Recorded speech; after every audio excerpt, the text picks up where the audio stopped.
திடீர்னு மயூரிய காரணம் காட்டி அந்த பிரச்சனைக்காக நம்ம வீட்டுக்குள்ள வந்தான். அவனாலதான் மயூரிக்கும் அர்ஜுனுக்கும் நடக்க இருந்த கல்யாணம் நின்னு போச்சு.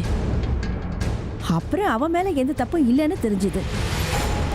அதுக்கப்புறம் மயூரிக்கு ஃப்ரெண்ட் ஆனா, அதோட அடிக்கடி நம்ம வீட்டுக்கு வர ஆரம்பிச்சான். அப்புறம் திடீர்னு காரணமே தெரியாம செத்து போயிட்டான். யாருக்கு தெரியும் யார் யார் கூடலாம் அவனுக்கு என்ன விரோதம் இருந்துச்சோ. கடைசியில தெருவுல கிடக்கிற பணம் ஆயிட்டான் பாருங்க. அவன் பண்ண பாவம் அவனை தானே சேரும் அத்தை. ஆனா இப்ப பிரச்சனை அது இல்ல. வேற என்ன அத்தை? இத பாரு, நீயும் மத்தவங்கள நினைச்சுக்கிட்டு இருக்கிற மாதிரி ஹர்ஷா ஒண்ணும் மனுஷனால கொலை செய்யப்படல. பின்ன ஹர்ஷாவை கொலை செஞ்சது ஒரு பாம்பு.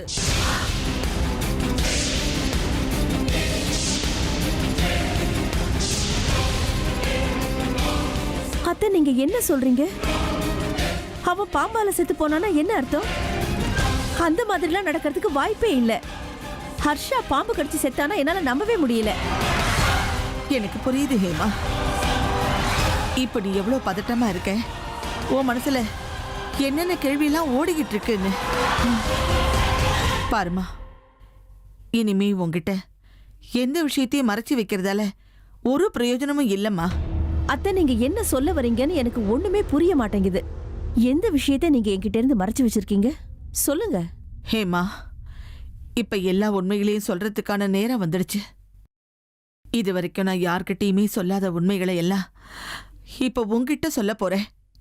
கேளு ஹேமா.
அர்ஜுன் என் எதிரியோட பையன் அர்ஜுன்.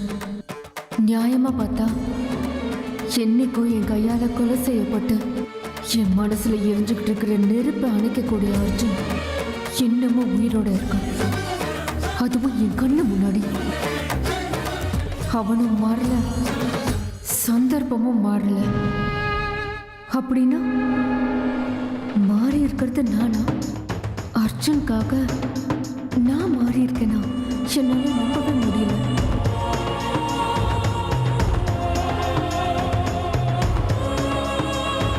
அர்ஜுனை இன்னும் எதுக்காக உயிரோட விட்டு வச்சிருக்கேன்னு எனக்கு தெரியல. அர்ஜுன், உங்களையும் உங்க வம்சத்தையும் அழிக்க வந்திருக்கிற நாகராணினா.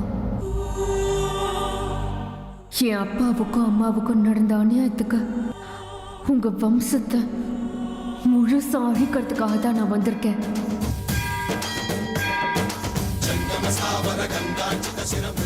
உங்க குடும்பத்தை நிர்மூலமாக்குற எவ்வளவோ சந்தர்ப்பங்கள் கிடைச்சும் என் கண்ணு முன்னாடி இருந்தும் நான் எதுக்காக பார்த்துக்கிட்டு சும்மா இருக்கேன்? எனக்கு எதனால உங்க மேல கரிசனம் வந்தது எனக்கு புரியவே மாட்டேங்குது. ஆனா ஒண்ணு மட்டும் உண்மை, நான் உங்க மேல காட்டுற கரிசனம் பாசம் எல்லாமே நிரந்தரமானது கிடையாது அர்ஜுன். என்னைக்கு என்னோட மனசுல உங்க மேல இருக்கிற பாசம் அன்பு எல்லாமே விரோதமா மாறும்னு எனக்கு தெரியாது. எது வரைக்கும் என்னோட மனசுல விரோதங்கிற அந்த நெருப்பு அணைஞ்சிருக்கோ அந்த நாள் வரைக்கும் மட்டும்தான் நீ உயிரோடு இருக்க முடியும் அர்ஜுன்.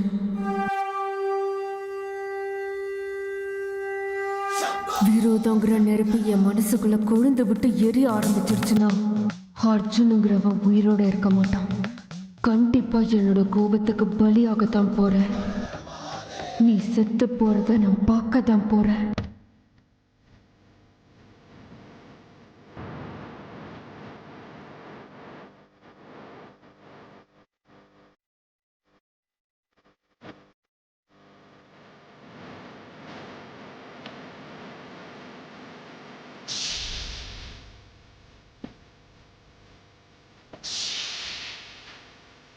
என்னை மன்னிச்சிருன்னு உங்ககிட்ட கேட்கலாம்னா நான் எந்த தப்பும் பண்ணலையே.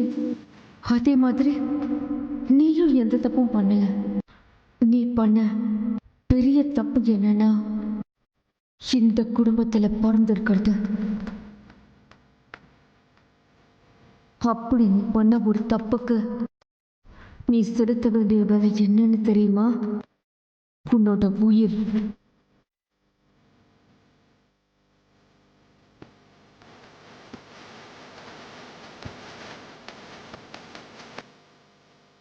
குழந்தைத்தனமா இருக்கிற உன்னோட முகத்தை பார்த்தாலே என்னோட மொத்த கோபமும் மறைஞ்சு போகுது. உங்க மேல அன்பு வருது.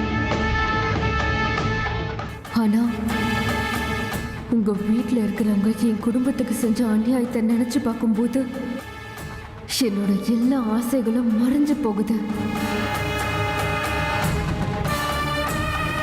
என்னோட மனசுக்குள்ள இருக்கிறது விரோதம் விரோதம் விரோதம் மட்டும்தான்.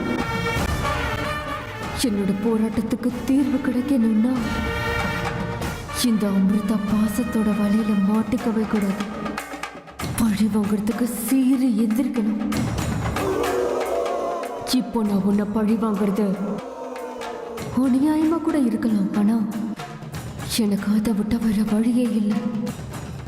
இன்னைக்கு ராத்திரி என் போராட்டத்துக்கான தீர்வு கிடைக்க போகுது. எனக்கு புது சக்தி கிடைக்க போகுது. அந்த சக்தியோட பேரு சேஷா.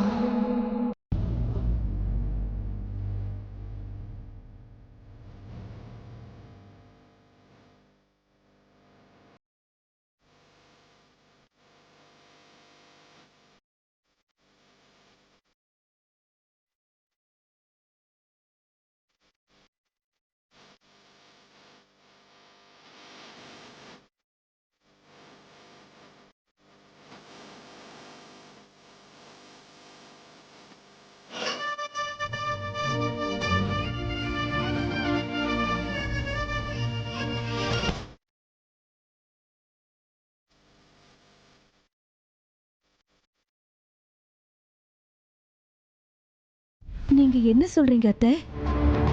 நீங்க சொல்றதெல்லாம் உண்மையா? நம்ம வீட்ல இருக்கிறவங்க யாருக்கும் தெரியாம இவ்ளோ விஷயங்கள் நடந்திருக்கா? நாகமணி, நாகினி, ஷோ இதெல்லாம் கேட்கும்போது ஏதோ ஒரு கட்டுக்கதை மாதிரி இருக்கு அத்தை. என்னால எதுவுமே நம்ப முடியல. நம்ம குடும்பத்துக்குள்ள இவ்வளவு ரகசியங்கள் மறைஞ்சிருக்கா? எப்படி இதெல்லாம் நடந்தது? உண்மைதான் ஹேமா, இது எதுவுமே கட்டுக்கதை இல்லை, எல்லாமே நிஜம்தான். நம்ம குடும்பத்துல உள்ளவங்களால நாகராஜாவுக்கும் நாகராணிக்கும் ரொம்ப பெரிய அநியாயம் நடந்திருக்குமா?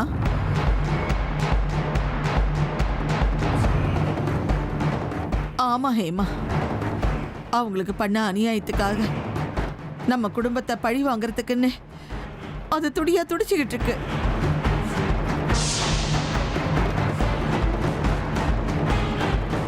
அந்த நாகமணி எங்க இருக்குன்னு யாருக்காவது தெரியுமா அத்தை? இல்ல ஹேமா, அந்த நாகமணி மேல ஆசைப்பட்டு நம்ம விஷ்ணுவும் ருத்ராவும் இன்னைக்கு நாகராஜாவையும் நாகராணியையும் கொண்டாங்களோ அன்னையிலிருந்து அந்த நாகமணி யார் கண்ணுக்கும் தெரியல. இவங்களும் அதை தேடி தேடி களைச்சு போயிட்டாங்க. இவங்க பண்ண தப்புனால அந்த பாம்போட கோவத்துக்கும் ஆளாயிட்டாங்க. அந்த பயத்துல தான் ஹேமா எல்லாரையும் அந்த ஊரை விட்டு இந்த ஊருக்கு நான் கூட்டிட்டு வந்தேன். ஆனா அத்தை, ஒரு பாம்போட கோவம் அவ்வளவு சீக்கிரம் போகாது. ஊர் மாதிரி வந்துட்டோன்னா தோஷ பரிகாரம் பண்ண மாதிரி ஆயிடுமா அத்தை? அவ்வளவு சுலபமா அந்த நாகத்துக்கிட்ட இருந்து நம்மளால தப்பிக்க முடியுமா சொல்லுங்க? தப்பிக்கணுங்கிற எண்ணமே தப்பு ஹேமா. இதோ இப்ப நடந்துகிட்டு இருக்கே இந்த பிரச்சனைகள்லாம் எதனால நடக்குதுன்னு நினைச்சிட்டு இருக்க? அன்னைக்கு நம்ம விஷ்ணு ருத்ராவோட ஃப்ரெண்ட கொன்னது யாருன்னு உனக்கு தெரியுமா?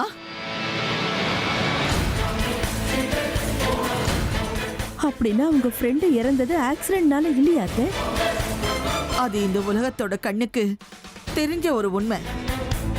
ஆனா அவன் செத்ததுக்கு காரணமே வேற. அவனை துடி துடிக்க கொன்னது நாகராஜா நாகராணியோட பொண்ணு நாகினி.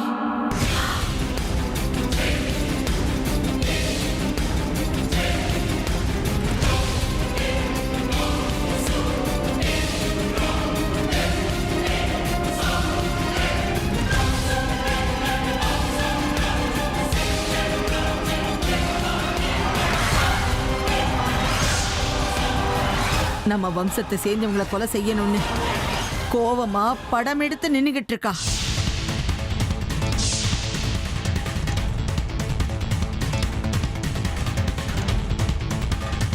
அத்தை நீங்க சொல்றதுல உண்மையா? ஹர்ஷாவை கொன்னது யாருன்னு நினைச்சுக்கிட்டு இருக்கேன். மயூரியோட ரூபத்துல ஹர்ஷாவை இங்க இருந்து ரொம்ப தூரம் கூட்டிக்கிட்டு போய் கொன்னது அதே நாகினி தான்.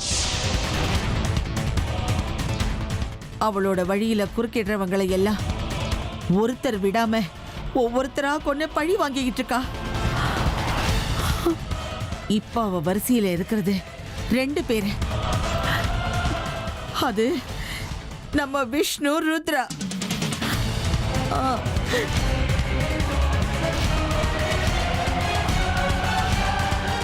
பைரவர் கோயில்ல கொடுத்த தாயத்தால அவங்க உயிருக்கு ஆபத்து இல்லாம வாழ்ந்துகிட்டு இருக்காங்க. அது என்னைக்கு கழண்டு விழுதோ அந்த நிமிஷமே அவங்களோட சாவு நிச்சயம். சாவு நிச்சயம்.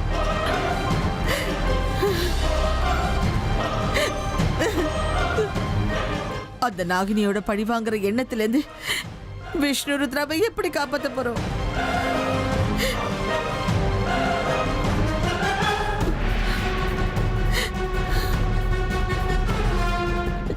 என்னால இது எதையுமே நம்ப முடியல அத்தை. நம்பிதான் ஆகணும் ஹேமா. இதெல்லாம் சத்தியமான உண்மை. ஏன் அத்தை? அப்படின்னா அவங்க 2 பேரும் இப்ப ஆபத்துல இருக்கிறது உண்மைதான் ஹேமா. நம்ம அர்ஜுனுக்கு ஏதாவது? ஆமா ஹேமா, நம்ம அர்ஜுனோட உயிர் கூட இப்ப ஆபத்துல தான் இருக்கு. அந்த பாம்போட கோபம் எப்போ யார் மேல திரும்ப போகுதுன்னு யாருக்குமே தெரியாது. நம்ம வம்சத்தையே நிர்மூலமாக்கணும்னு துடிச்சுக்கிட்டு இருக்கா அந்த நாகினி. நம்ம அர்ஜுனோட உயிரையாவது நாம எப்படியாவது காப்பாத்தி ஆகணும் ஹேமா. ஏத்த அந்த நாகராணி இப்படி எல்லாம் பண்றதுக்கு காரணம் அந்த நாகமணி தானே? அது எங்க இருக்குன்னு எனக்கு சின்ன க்ளூ கிடைச்சா கூட போதும். அதை எடுத்து அந்த நாகராணி கிட்டயே கொடுத்துடலாம் அத்தை. நமக்கு இந்த துரோகம் விரோதம் இதெல்லாம் சரிப்பட்டு வராது அத்தை. அந்த நாகமணி எங்க இருக்குன்னு எப்படியாவது தேடி கண்டுபிடிச்சு அந்த நாகராணி கிட்ட கொடுத்துடலாம் அத்தை. நம்ம குடும்பத்தை இழக்கிறதுக்கு நான் தயாரா இல்ல அத்தை. அது நடக்கும்னு எனக்கு நம்பிக்கை இல்லை ஹேமா. அந்த நாகமணி நம்ம விஷ்ணு ருத்ரா பாபா இவங்க 3 பேர்கிட்டயுமே இல்லை. ஒருவேளை அது அவங்க கிட்ட இருந்தாலும் எங்கேயாவது அதை மறைச்சு வச்சு எங்க இருக்குன்னு தெரியாத பொய் சொல்றாங்களான்னு என்னால புரிஞ்சுக்க முடியல. நாகமணி எங்க இருக்குங்கிற ரகசியம் யாருக்குமே தெரியாது.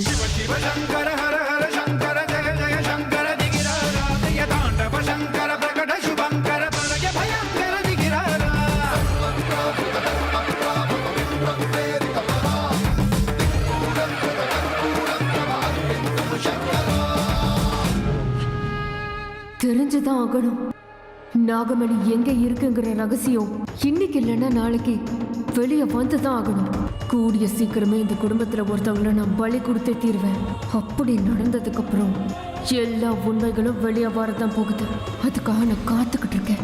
ஞாபகம் இருக்கட்டும், கோபத்தோட படையெடுத்து நிக்கிறது நாகராணி. நியாயம் கிடைக்கிற வரைக்கும் இந்த போராட்டத்தை நான் நிறுத்த மாட்டேன். அப்படின்னா இப்ப நம்ம என்ன பண்றது அத்தை? நினைச்சாலே எனக்கு உடம்பெல்லாம் நடுங்குது. எனக்கு புரியுது ஹேமா. ஆனா அந்த நாகினியை எதிர்க்க யாராலையுமே முடியாது.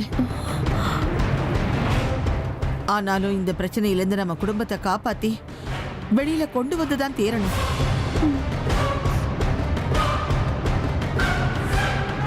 இத பாரு, நீ எதை பத்தியும் யோசிக்காத, எல்லாம் சரியா போயிடும். இங்க பாரு, நீ எதுக்கும் பயப்படாத, தைரியமா இரு.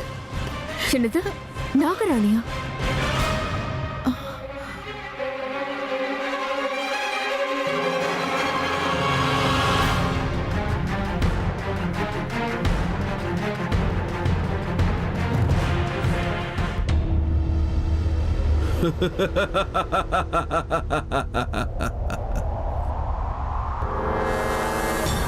பலி கொடுக்க சரியான நேரம்.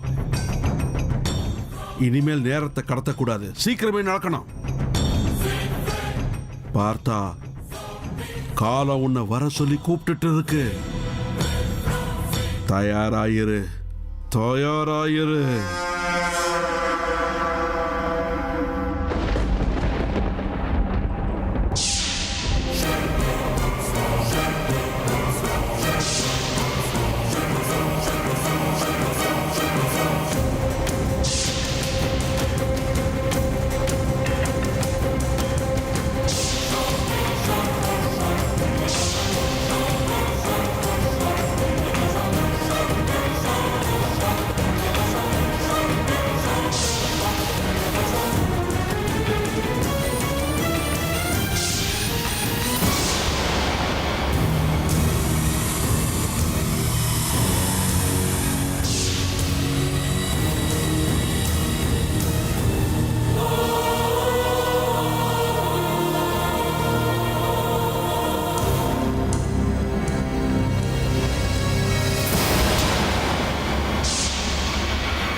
பார்த்தா உன் நேரம் நெருங்கிக்கிட்டு இருக்கு. கிளம்பு.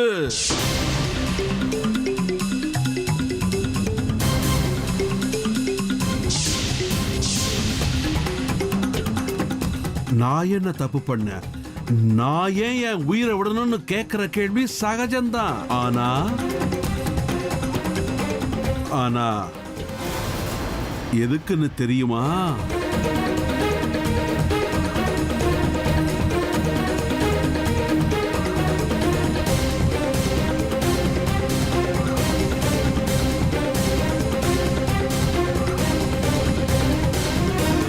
நாகமணிய மறைச்சு வச்சிருக்கிற குடும்பத்துல பிறந்ததுதான் உன் தப்பு.